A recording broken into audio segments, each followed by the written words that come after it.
weekly series where we try to bring you the technical as well as the business aspects of the various details about the projects that have been done by our very talented data specialists. The idea here is to familiarize you with the projects that we have worked on and to instill some confidence as to the kind of opportunities that you could also be getting.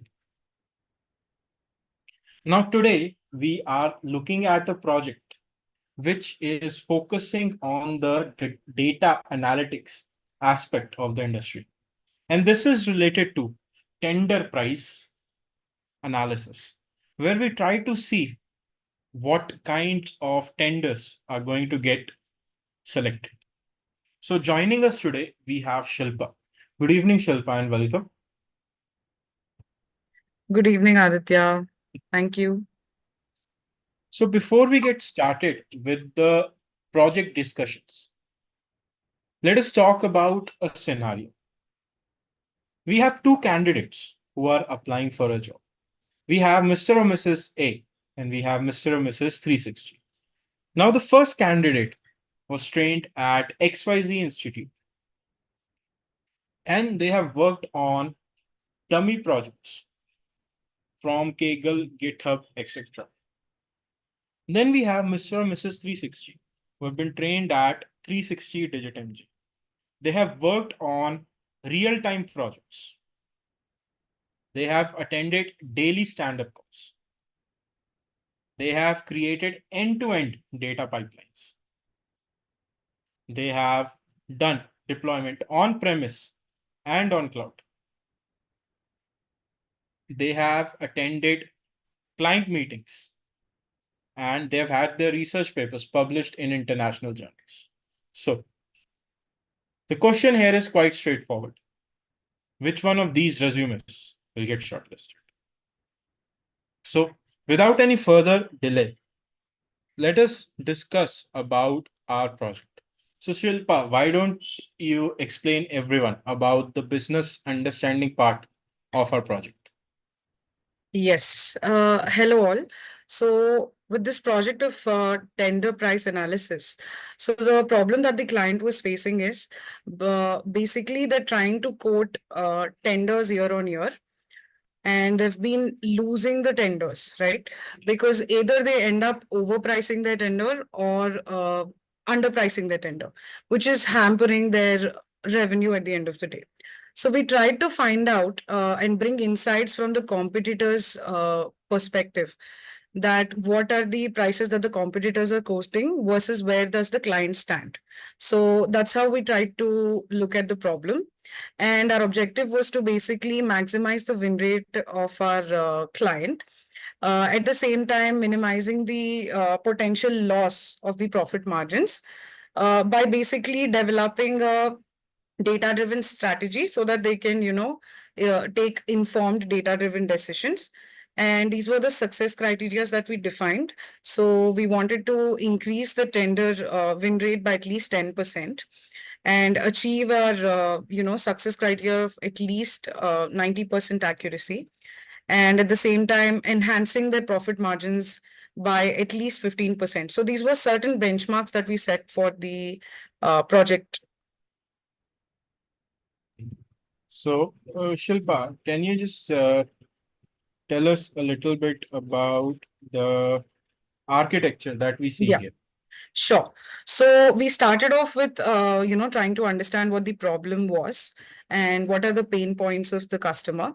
Followed by that, we received actually client from the data from the client themselves. And later on, we went on to basically the data was typically a raw data. So a lot of laborious, cleaning, organization was being done from our side. So within pre-processing, we've done a lot of feature selection because they had a very huge data set. So we tried to shrink it down. We selected the relevant columns, etc., and we worked on it. So we essentially cleaned the data, organized the data, and then went on to looking for some models. Okay. And post that, we also evaluated our model. So we tried to select the best model, which will talk about what should be the pricing of our customer, the correct pricing so that he gets awarded the tenders. And after we built a solution, we also went ahead with deployment. So to deploy means to effectively bring something into action. So the solution that we built, we ensured that that was deployed on AWS, Amazon Web Services. It's a cloud platform wherein the client can then access the solution we've built and easily, you know, uh, come up with their own pricing strategies. Thank you for Yes. that explanation, Shilpa. So, Shilpa, like, of course, at the end of the day, our goal as data specialists is to solve business problems. Yes. And what I would like to understand, and I'm sure many people would also like to understand, is the results that we see on the screen and how do you think they help in solving our business problem?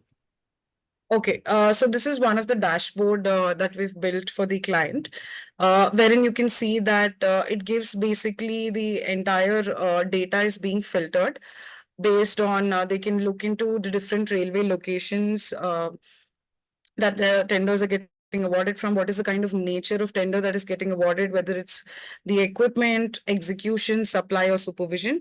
And they can also sort of, look into a deep dive into all the companies which are also participating along with them. And you can see, so the highest bid amount was essentially for the equipment nature, and followed by execution, supply, and supervision, respectively. Then we can see that, the amount of bidders versus their counts. So basically, these two companies have majorly, bid on almost all of the tenders. And you can see that they also emerge as the most awarded companies. So you can see that Aura is in the first place, followed by Panroll. Then you can see that L1 price versus the type of material and whom was it awarded to. So there are different types of materials in the railroad equipment supply. So therein you can see these are the 4 or 5 different materials, and you can see that maximum of these bids were being awarded to ORA company. So that basically makes this company stand out as one of the fierce competitors out there. So they can probably look into, we can deep dive into their competition, their pricing strategies, and then compare. So the same way you can see that which are the railway locations which are actually awarding maximum of these tenders, right?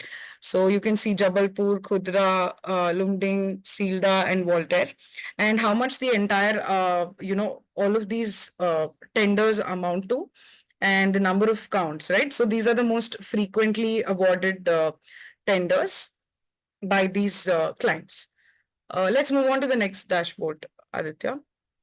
Yes. So here again, these were the top 10 companies, I can say, which are being awarded these tenders. And here also you can see again, Aura is leading, followed by Panroll. So the exact and the total amount of, the tenders that they gain. Again, we can filter these things based on the category exactly of which material, followed by the nature and again, whom it is awarded to. And you can see that we've placed a table here so that they can get into the, depth of each competitor company also. What is the nature of tenders that they're getting awarded, exactly for which category, and what was the basic price asked versus what is the price that they quoted. And at the same time, we can here try to understand that what is the expertise of each of these companies, right? Which category do they excel in, or which nature of tenders do they get awarded more, and further analyze based on that. So you can see here that L1 price by nature and category. So this talks about which nature tender is being, highly valued. So here again, we can see that equipment nature is being highly valued, and the type of category also. And month on month, we can see that when you analyze in a year perspective, you can see that October emerges as the, month wherein most of the tenders were awarded. And when you compare the price from the basic price ask versus the total price of L1, which was the price essentially quoted and finally decided by the bidders and the government, we can conclude that there's not much of a difference, right? So these kind of dashboards can help our client to essentially try to bring insights, like draw insights from our dashboards at the end of the day, that which is the better way to price their products or their bids at the end of the day so that they win the tenders. So there we have it, folks. Thank you so much, Shilpa, for taking the time out to explain the various different aspects of your project and helping us just understand what exactly it is that you did. So again, thank you so much everyone for joining. Please do follow us on Instagram, YouTube, and LinkedIn for further such content. Good evening, everyone, and have a great day ahead of you.